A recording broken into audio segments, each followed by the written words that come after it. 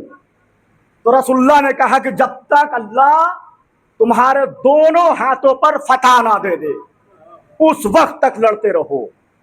اب یہ جملہ سننا تھا۔ اب مولا کائنات نے تلوار لی اور لینے کے بعد گھوڑے پر سوار ہوئے، خیبر کی طرف آگے بڑھے۔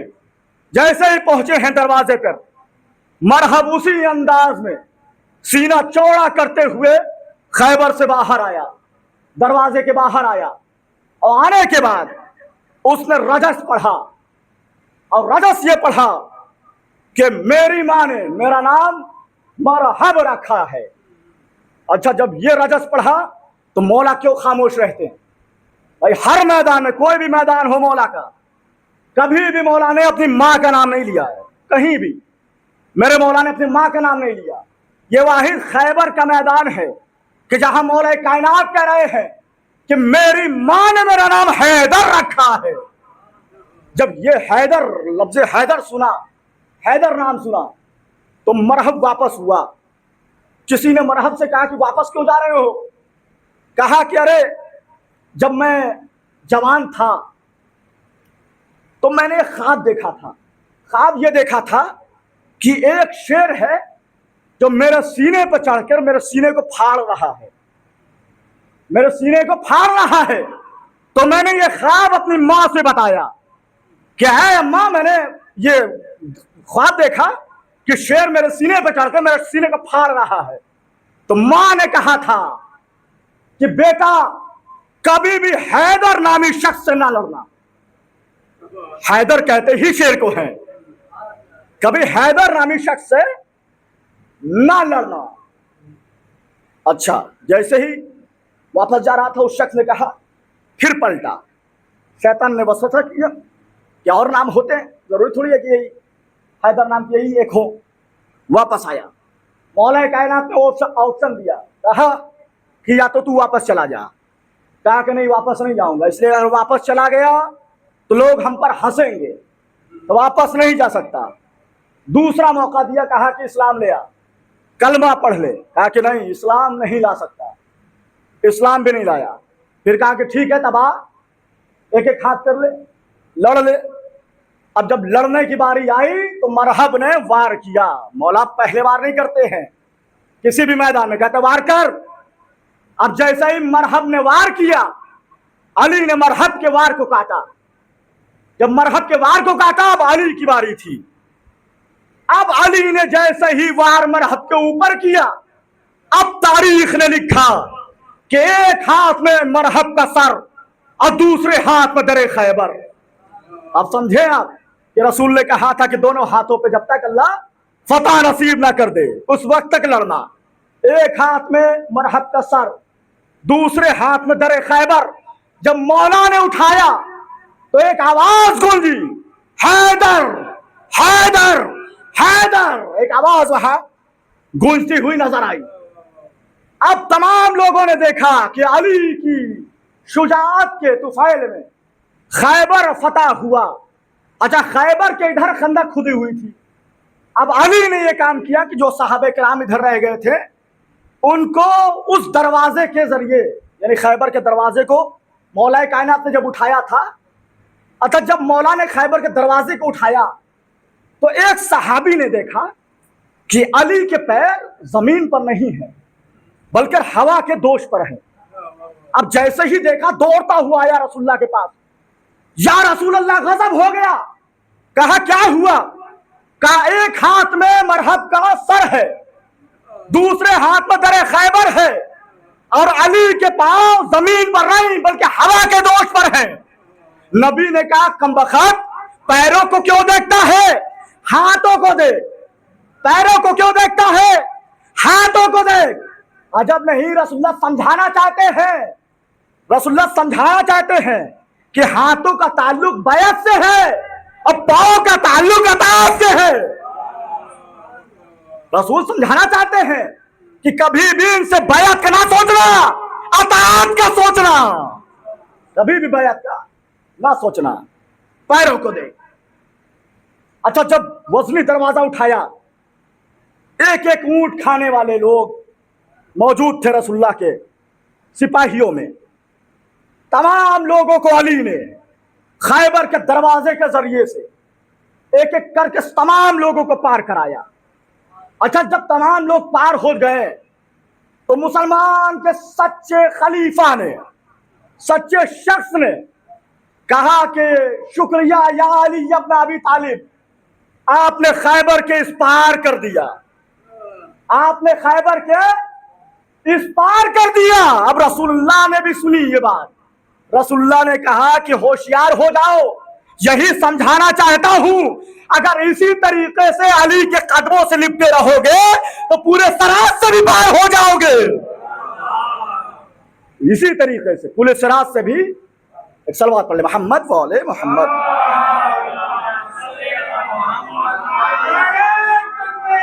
اللہ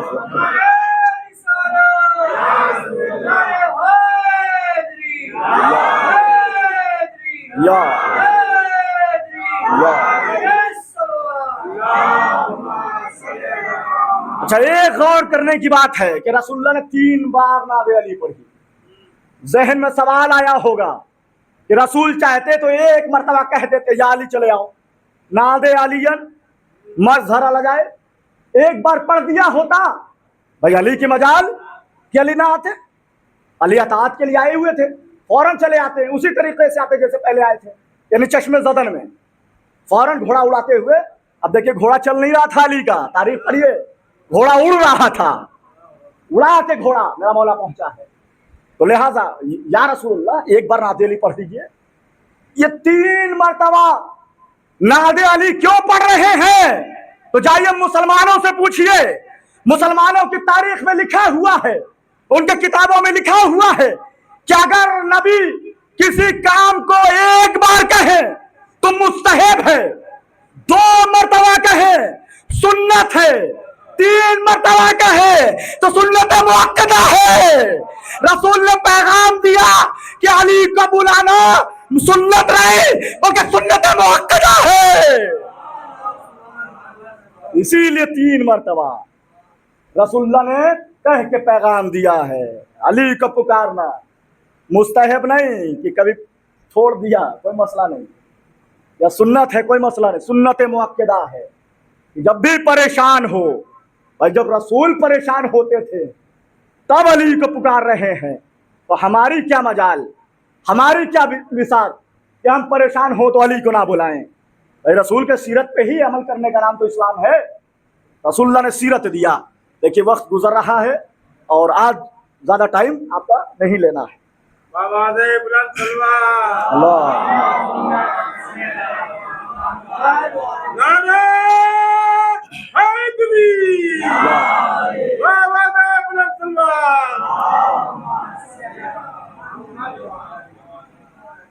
اب جو خیبر کے میدان کو فتح مولا علی نے کیا, اب جو مال غنیمت تقسیم کرنے کی باری آئی, تو تمام تاریخ گواہ ہے, چاہے سنی کی ہو چاہے شیعہ کی ہو, تمام تاریخ گواہ ہیں کہ رسول اللہ نے سب کو ایک حصہ دیا, علی کو 2 حصہ دیا. تمام صحابہ کرام کو رسول اللہ نے ایک حصہ دیا, علی کو 2 حصہ دیا. اور کوئی بھی ایسا نہ تھا جو یہ کہتا کہ یا رسول اللہ ہمیں 1 کیوں دیا, علی کو 2 کیوں دیا. بھائی ہم بھی تو 39 دن تک علم لے کے ہی جا رہے تھے, علی کو 2 دیا ہمیں 1 دیا, ایسا کیوں کیا؟ کوئی صحابہ کرام نے وہاں پر یہ جملہ نہ کہا, کیونکہ مسئلے سے واقف تھے کہ مرد کا حصہ عورتوں سے دگنا ہوتا ہے.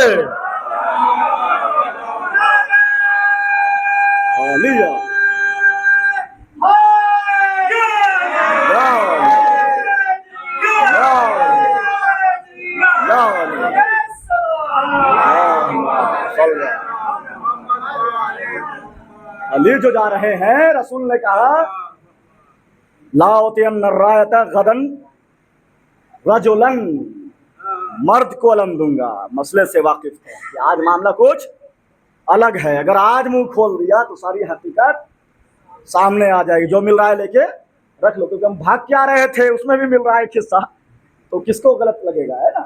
تو اس عوض میں اچھا اب ایک آخری بات, اس کے بعد ربط مصائب لے رہا ہوں.